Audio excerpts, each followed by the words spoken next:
first visit to Disney World. Between the three of us, we've traveled to Walt Disney World over 50 times, I would imagine. And we've assisted hundreds of clients over the many years that we've been travel planners. We're here today to guide you through the things you might think you have covered and offer insider tips you didn't know you needed to make the most of your time on your precious magical family vacation. While we're still learning and adapting, our families are growing, Disney's evolving, it's more important than ever to plan ahead and to know what to expect. And this is beyond packing lists and park day itineraries and virtual queues. We're talking today about the nitty-gritty details that aren't often featured on a typical Disney blog or website, but that come from many years of experience. Our hope is that you can learn from our past mistakes and misconceptions. So grab your Mickey ears and your favorite Disney snack, and let's dive into things we wish we knew before our first Disney World vacation. Let's get started, and Carla's going to lead us off with lessons we've learned over the years. All right, I'm going to dive right in. A lot of these are super fresh on my memory because our family just got back from Disney a little over a week and a half ago. And we did a 10-night stay and we did 7 park hopper days. And this is our 8th year in a row going as a family of 5. We still are learning things every single time. And I think we have the most lessons that we learned after this trip. That was not a good choice, and we kind of learned from it. So another thing is park arrival times due to needed sleep and later nights. So really going into that planning mode and thinking about your specific itinerary. Us travel planners help you with that. But even as travel planners ourselves, these were some things that I ran into that we didn't expect. And the biggest thing is trying to keep a positive attitude and adjusting our plans on the fly and reminding ourselves, okay, we're here, we're in Disney, everything is figure outable. There are always attractions and things that we can do in the meantime. And really there's nothing that's like the end of the world type scenario. So one lesson that I really wanted to start off sharing in a little bit more detail is to really be conscientious of using parent swap. So we've talked about this again in an earlier episode. You'll want to go back and look for it. But parent swap is a really awesome opportunity if you have a child who's too young to ride a ride, or if they don't want to, or if they're sleeping in a stroller, you can go up to the ride, like let's say Big Thunder Mountain, for example. You can go up to the ride cast members and you can ask them to set up a parent swap. And what they do is they ask which adult wants to ride first, which one wants to ride second. And the adult that rides second, who's waiting with the kiddo who can't ride, they'll put you through a fast, like a lightning lane. So it's a good way to get on rides, even if you have a child in your group who cannot ride, so that you can enjoy as well. And if you have kids who can ride, then you usually get to take them twice. That's another little secret. Anyways, we cannot believe how much time was taken from us by using parent swap because it just like literally there were a lot of attractions and then you're splitting up your party to ride the same ride twice. And while we have used parent swap for years, for some reason, now that our girls are getting older, they want to ride bigger rides. And the younger ones that can't ride yet, like our 4-year-old couldn't ride some. It's rider swap is a blessing, but just beware because before we knew it, we were spending hours swapping on big rides for what seemed like all day and realized we weren't spending as much time together as our family of 5. Like we were constantly split up. And I do have a workaround to that, which I'll talk about later, where we're going to talk about some other things that are appropriate. It'll fit right in there. But that was like a huge lesson for us. Is parent swap is great, but maybe decide ahead of time which rides you really want to get on and use that for so that you're not parent swapping your way through till the next day and you don't even see your family. I love that you said that, Carla, because it's bringing up memories of when my youngest was not tall enough for all the rides. And it actually happened where my husband took the older two, and he was only supposed to take them on one ride. And then me and the little one were sitting there. I'm feeding her a snack, and I got my little snack from the Epcot. festival booth, and like an hour had passed, and I'm like, where did they go? But it happens that they went on like 3 or 4 rides without us. And I was like, what are Yeah. you doing? Yeah. But yeah, Well, it's a lot of planning and prioritizing, and maybe just have the older Hmm. kids pick like 3 things that they yeah. really want to do. For Something like sure. that. And park time is like precious time, right? Especially if you're not getting there at rope drop. And we used to be rope drop people, but we have come to the dark side where April lives and we're no longer rope drop people. I'm just kidding. But it works for us because we've been staying out late. But like Dark side. literally every hour Just in a call me Disney park. Maleficent. I'm just kidding. Every hour counts in a Disney park, right? And they go by fast. So that piggybacks me into lesson 2, and then I'll pass it along so you guys can take a break from listening to my voice. But newer rides, this is another huge lesson we learned. So if you think at Magic Kingdom, Tiana's Bayou recently opened in the last couple of months, and that's formerly Splash Mountain. That's a big, exciting ride. And then Tron, which does happen to be one of my favorite rides, and now my girls' favorite rides, my older two.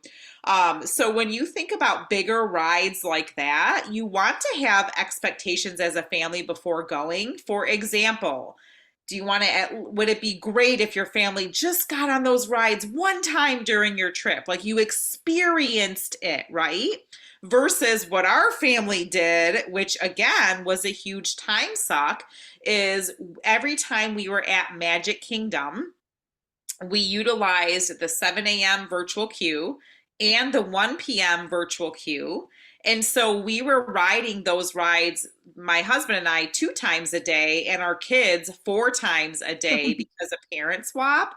And so, again, every time we were in Magic Kingdom, our kids wanted to ride Tron and Tiana's. And literally, at the end of a 10-hour park day, we probably spent 4 hours on those 2 rides, which again is not a good use of time. So that really hit us hard this year as a lesson where we were just kind of like, oh my gosh, we're going to this ride again. And so really sitting down with your travel planners, with us, and talking about your expectations on the rides and how many times you want to experience them, and all those things, because I really think at the end of the day we just wasted too much time on these big ticket rides. And my girls loved it, but then we realized that there were so many other experiences that we didn't get to enjoy a second time. But People Mover, I only got to ride it 49 times and I wanted to ride it 50. No, I was kidding.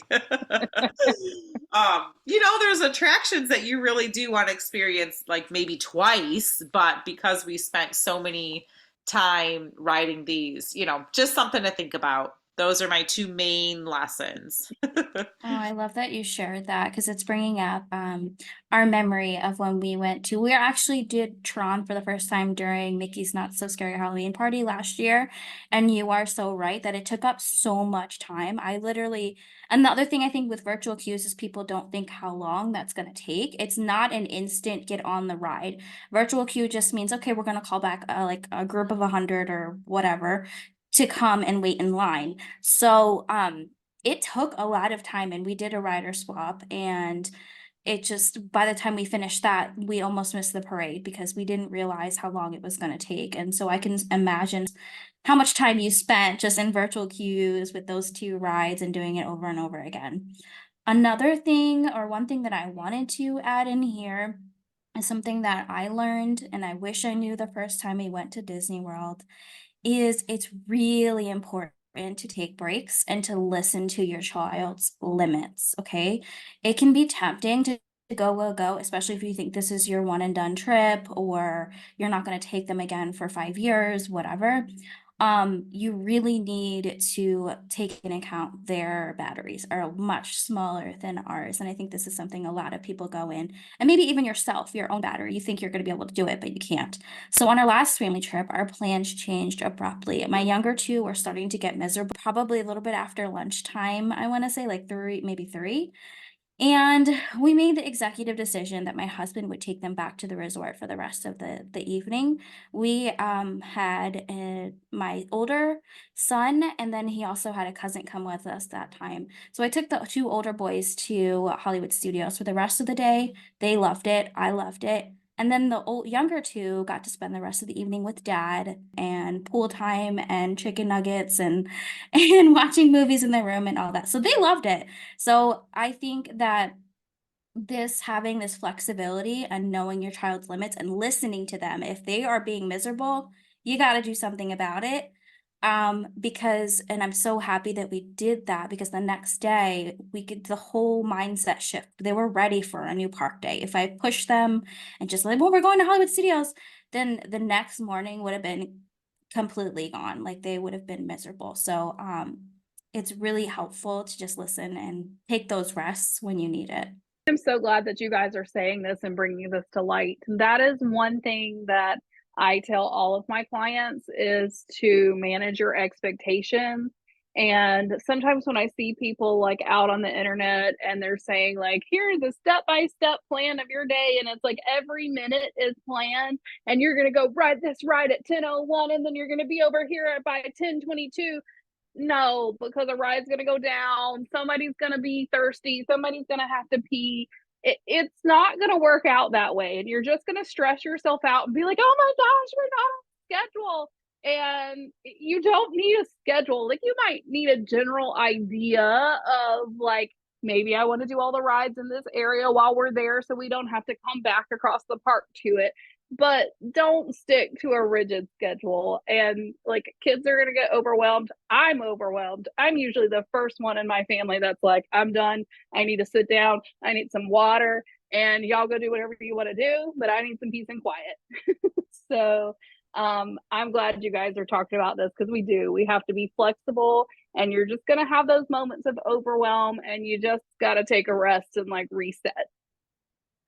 Yeah, and one thing I do want to add too before moving on to another thing that saves our family is so for maybe more seasoned Disney people or people who really like park hopper, I just want to share, when you add a park hopper ticket, you need to add it to like your whole however many days you're staying, right? So we did a 7-day park hopper ticket. And so the flexibility is so important, not having the pressure that you have to park hop, right? Like if you're enjoying being in one spot, then again, you could be tightening your schedule too much if you're saying, well, we're doing this the first half and this the second half, because to this day, of all the 8 years that we've traveled to Disney, the two favorite days that we can think of vividly in the parks is a full day at Epcot, where our family just completely explored and we loved it, and then a full day at Magic Kingdom, and we had a park hopper ticket. So I also put that in there too, because sometimes I work with clients who feel like they're pressured. Well, we have park hoppers, so we have to do here, and then we have to hop here, and then we'll go get dinner there. And again, like the more restricting you are, the more stressful it gets. So that flexibility piece is huge, even if you purchased something that, just don't feel like you have to use every single thing to its full extent. You still can have amazing experiences just being content with whatever's happening in the moment. So that was like an immediate thought, April, when you were talking about something, it triggered my mind like, oh my gosh, yeah, so many people feel like they have to park hop, and you don't have to, even if you have that option and whatnot. So we're going to switch gears into talking about packing necessities and how to pace your day, which I did just kind of talk a little bit about. I was jumping around here, but that's okay. So I can speak from experience. I was probably extremely ill prepared with the many meltdowns that ensued with our girls when they were younger. Having all the essentials that we pack now has totally changed our family trips. And one of those essentials that's honestly a non-negotiable for at least another 5 or 6 more years is a double stroller. This is a lifesaver, even for our older kids now. They get to rest their feet, take breaks, which makes, just makes everyone's lives happier. Another tip that saved us is having not just a park bag, but a small bag for ride lines. I always have a small bag packed for ride lines where we have like non-spillable bubbles and small candies or gum and things to keep us busy in line while we're waiting. I think it's so important that you said a stroller, and I'm just going to back up just slightly to talk about that, because so many times I'll have clients who are like, oh, I have an 8-year-old, it's fine, they don't need a stroller. And they think it's like embarrassing for their 8-year-old to be on a stroller or something like that, or they're listening to someone else's opinion about it. But I would rather have a happy kid who can take breaks in that stroller than one who's whining and miserable, like I mentioned previously. Um, Again, this was back on our previous trip to Mickey's Not So Scary Halloween party. My husband was one of those who didn't think that we needed a stroller because he's like, we're here for the party, they'll be fine. We're not here for 10 hours, etc. But guess who was the one who had to walk all the way back to the front of the park to rent the stroller? About my two younger girls, they were about 9 and 6 at the time. They ended up falling asleep to the fireworks, which was totally fine. Or just sitting in their stroller, getting all snuggly, like looking at the fireworks out of the corner of their eye while they're half asleep. But we were so glad to have it, and I think that it's one of those things that just get the stroller. Just get it. I don't care if your kid's 8, 9, just get it because you'll be happy that you have it rather than you didn't. Yeah, for sure. And with all the things that you might buy and popcorn buckets and all that stuff, having stroller space to just throw stuff is honestly so nice. I have families who decide not to rent their stroller for the first year, and that's the one thing that they miss is just having the space to put their bags and whatever else crap they collect along the way. So I love that you shared that, Lena. And, just a few more things to add too to make your trips more manageable, especially with young kids besides strollers are like handheld fans, cooling towels, those spray water bottles, like the spray fan water bottles. We brought one this year that we found in our basement from like years ago, and we loved that. Having your own fillable water bottles and hooks for your stroller to hang all the things. I think we had like 6 stroller hooks this year, and it just was so convenient and easy to put everything on there. And then you also don't want to forget a stroller cover for the rain, cooler with snack. We also pack a lot of like Ziploc bags for a variety of different things. If you always need an extra pair of clothes or somewhere to put something wet or lollipops that are half eaten and disgusting, put it in a Ziploc bag unless you want to spend 20 bucks on a lollipop saver, which they Gosh, use I now. saw Have you that. guys seen those? I Yeah. Lollipop did see savers? that. Yes. Ridiculous. I was like, what is this? I know. Oh, and then this last trip, for whatever reason, our kids were so clumsy. We had like a first aid kit we always bring with us, and these girls kept falling.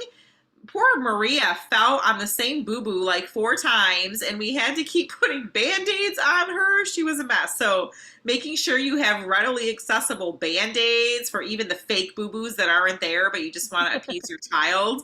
Um, and then, whether you have diaper aged kids or not, wipes are always necessary, always for like sticky messes or quick cleanups. This was the first year we had no kids in diapers, and we still used wipes for like everything. I'm such a minimalistic mom that I haven't carried a lot of these items with me for several years because I'm always like, nah, we won't need that. But like wipes definitely need Ziploc bags for sure. Even if like, I don't know, even if you don't have the lollipop, what if you're like at a meal and you got something left over and you want to put it in it for a snack for later, or your kid doesn't eat all of their chicken nuggets or fries, but they might want them 5 minutes from now. So you just like put them in there and take it with you. Go manage your expectations, pick your priorities, things to pack, or things to bring like a stroller. Let's get into our top not to do, which I kind of just mentioned a little bit here. That's getting your information from sources like Aunt Sue, who went to Disney World 10 years ago, or random Facebook groups, random YouTube channels. I think that the biggest thing for me and the biggest tip I can give you is to stick to one reputable source. And I'll talk about that a little bit, but I think Carla has some notes here. Yeah, Lena, it's so funny you talked about that, the whole Aunt Sue, because well, I don't have an Aunt Sue who went to Disney. Before I used a travel planner, and before I became one, I was in a lot of different mom groups. And it's so funny because I remember when I was planning my first trip, I got so much meaning advice from friends and Facebook groups who had been at Disney, for years and offered me lots of outdated tips. But here's the thing, like you said, Disney World changes all the time. What worked for her, someone 10 years ago, definitely might not work for you today. And what works for one kid doesn't work for another, right? Especially when it comes to recommending rides or saying which rides to skip. For example, being in so many mommy groups for the first few years of our trips, I legit skipped some of the cutest and best rides due to mommies recommending to do so. Like, for example, living with the land, I was told is always boring and a waste of time. And so we literally did not ride that ride for 5 years. And I could not Wow. believe it because I just listened, before I did my own research to what people were saying. Other things like Figment. Figment can scare kids. And, it's one thing to like inform.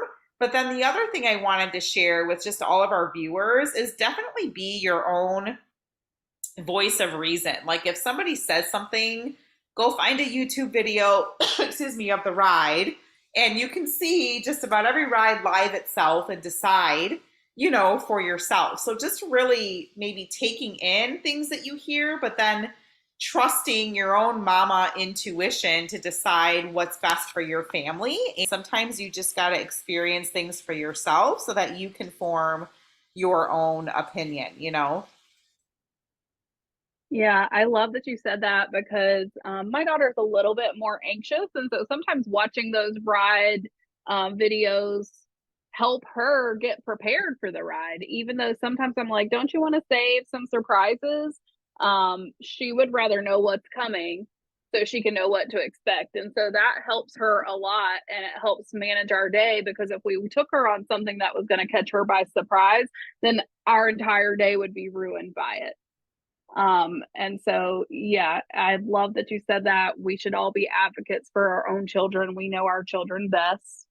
And, but going back to getting like the up to date information and not just the opinions on how things are, you want to use a reliable resource, maybe an official Disney website, a trusted travel advisor like us that keep up to date with things. We provide the latest information and can help you navigate the constant changes. And here's an example of something that happened just this week. I had a client traveling to Disneyland, and we were chatting. I don't know, Thursday night when they got there. I was making sure they got to their hotel and that the flight was good and everything. And somehow in conversation, she said her son's favorite ride is Haunted Mansion. And she was like, it's such a bummer that it's down. And we were talking because they were supposed to go to California Adventure today. And we're recording this today on July 29th. And I said, well, actually, Haunted Mansion's coming back on July 29th. So we could just swap your California Adventure and your Disneyland day. And April decided to ghost us there in the middle of her story. But until she hops back on, Speaking of Haunted Mansion. I know. Speaking of Haunted Mansion, poof, the ghost went home with her. But what she was going to share, because she shared with us, is she was able to swap her clients' day with Disney's California Adventures and Disneyland, so that her client could experience the open ride, which is so awesome. And really quick until she hops on, that's another thing that I wanted to share. But if you don't use a travel planner and you do not do your homework, you guys, it was painful how many families I heard asking cast members how to use the app. How do I reserve my ride? What is Lightning Lane? What is Genie Plus? What's virtual queue? All these things that we tell you for free when you book your package with us. And so just don't be caught being a newbie in the park without having done any homework before you step foot in there. I think that's one of my biggest tips, because if you're booking through us, we prepare you so much that literally all you have to do is get in the park and you'll have all the knowledge at your fingertips. Mm-hmm. Yeah, and I think having this podcast, we try to break down things in bite-sized pieces, 25, 30-minute episodes, listen while you're washing dishes, folding laundry, etc., just so that you don't feel overwhelmed, because that's one of the things that happened before we went to Disney World. There are so many blogs, websites, YouTube channels, TikTok, every channels, everything under the sun that you could follow, and then so easy to get overwhelmed. And then you put the Facebook groups and the Reddit threads and all the things on top of that and people's opinions. It's like so many people get stuck on that. So yes, do your research, but maybe just find one channel that you kind of vibe with. Listen to our podcast. Every single week, we're going to break down a new concept for you or give you these tips and tricks to really make sure that your trip is manageable and magical and all the things that you really want it to be. And just skip the overwhelm, right? Use a travel planner, listen to our podcast. That's it. That's it. I know, because we really do try to make it the easiest for you. And we just wanted to say, Magical Mamas, thank you again for joining us today. If you have things that you wish you knew before traveling to Disney World, we would love to hear them.